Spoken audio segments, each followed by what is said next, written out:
Baik, keluarga sekalian, masalah kurban ini yang dibahas oleh para ulama kita itu eh, sebenarnya adalah sapi. Jadi sebelum kita masuk ke sana, saya kasih ini dulu deskripsi. Jadi keluarga sekalian, ini juga sekaligus memotivasi ya kepada siapapun yang diberikan kelapangan harta untuk senantiasa berkurban. Kenapa? Kurban ini termasuk ibadah yang sangat mulia di sisi Allah dan pahalanya sangat besar.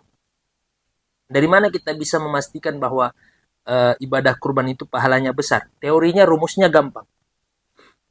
Kata Imam Izzuddin bin Abdissalam di dalam kitabnya beliau Maqasidul Ibadat, tujuan-tujuan ibadah. Jadi beliau di kitab itu tipis.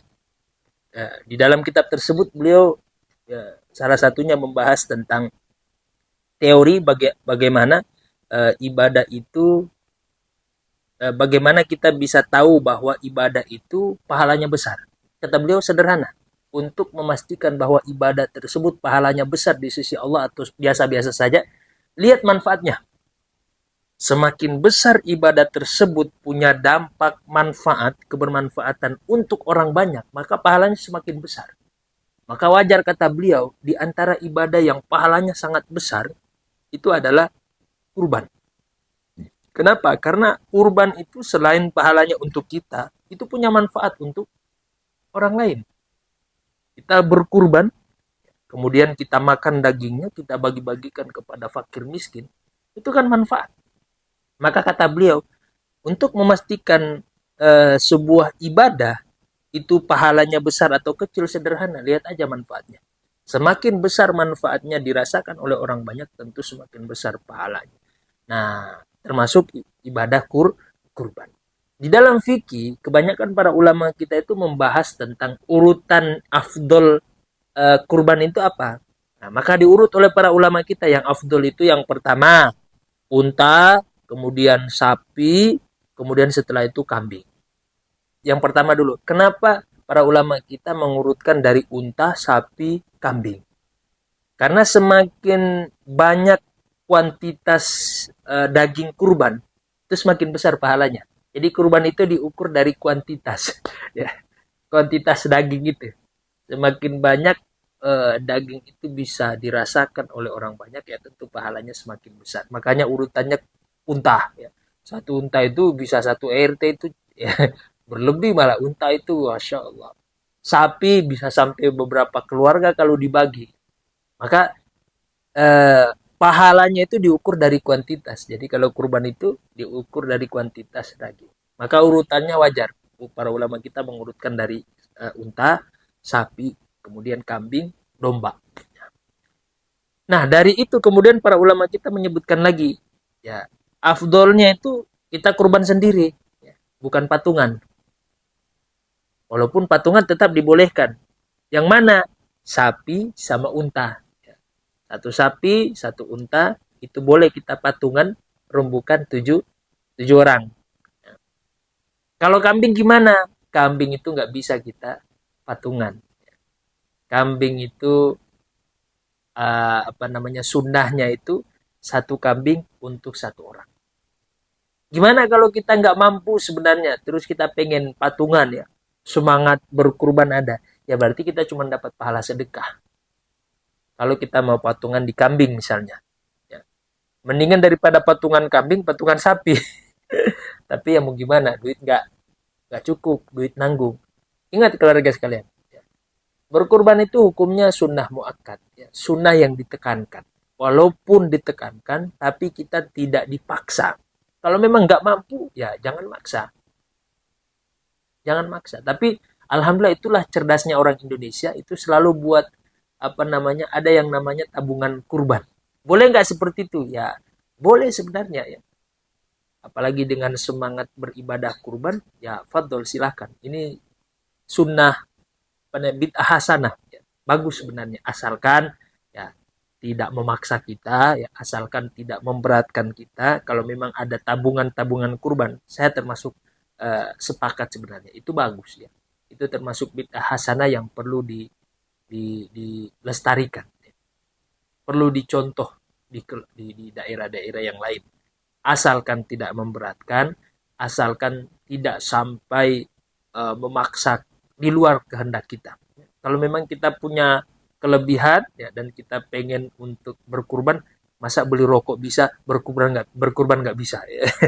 Kadang begitu orang Indonesia.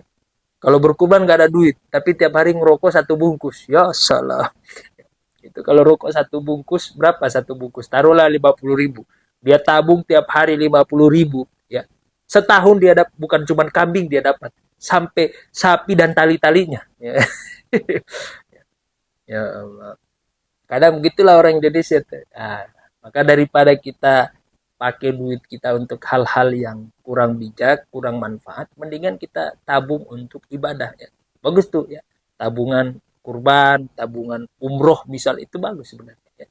Asalkan tidak memberatkan, asalkan tidak sampai memaksa sampai di luar ke batas kemampuan kita. Nah, jadi untuk kambing itu ya sunnahnya itu adalah satu kambing ya satu orang ya.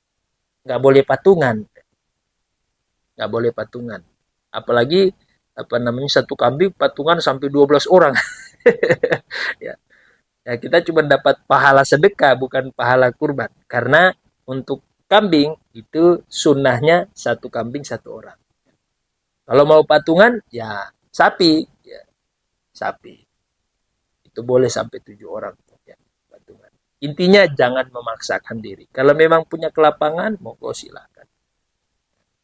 Berarti kan kalau kita udah patungan kambing itu kan berarti kita nggak mampu sebenarnya. Maka jangan paksakan ya. Kalau sapi kita masih bisa patungan, oh berarti masih mampu tuh. Mana yang lebih utama? Kita patungan sapi atau beli kambing? Mendingan kambing. Ini dari sisi keutamaan afdoliyah. Itu yang disebutkan oleh para ulama kita. Ya, ketika mereka ditanya, mana afdol? Mana yang paling afdol? Patungan sapi, ya 7 orang sapi, kita patungan, atau kambing untuk 1 orang. Ya, kata para ulama kita afdolnya kambing daripada kita patungan sapi. Walaupun betul ya bahwa kurban itu diukur dari kuantitas daging.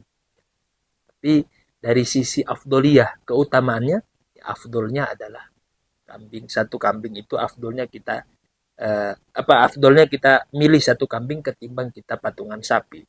Ya. Karena berkurban itu kan memang diutamakan ketika kita berkurban itu kita sendiri yang motong, minimal kita saksikan. Itu kan ada rasa benar-benar kita ya Allah.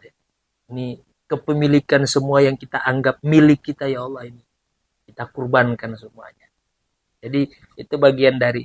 Jadi salah satu hikmah kurban itu kan kita melepaskan ikatan-ikatan kepemilikan kita dari hati kita. Bahwa semua yang ada di dunia ini ya bukan milik kita. Milik Allah. Itu yang kita sembelih itu. Ya. Rasa itu kan problem kita manusia hari ini adalah rasa kepemilikan. Makanya kenapa kita diajarkan zuhud oleh Nabi ya. Zuhud itu bukan bukan hidup melarat, itu bukan zuhud ya.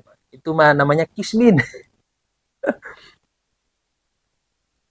Inti dari zuhud itu adalah melepaskan belenggu kepemilikan itu dari hati kita. Sehingga zuhud itu ya cukup di tangan. Jangan sampai masuk ke dalam hati. Masalahnya orang kita udah nggak punya di tangan, tapi masuk sampai di hati.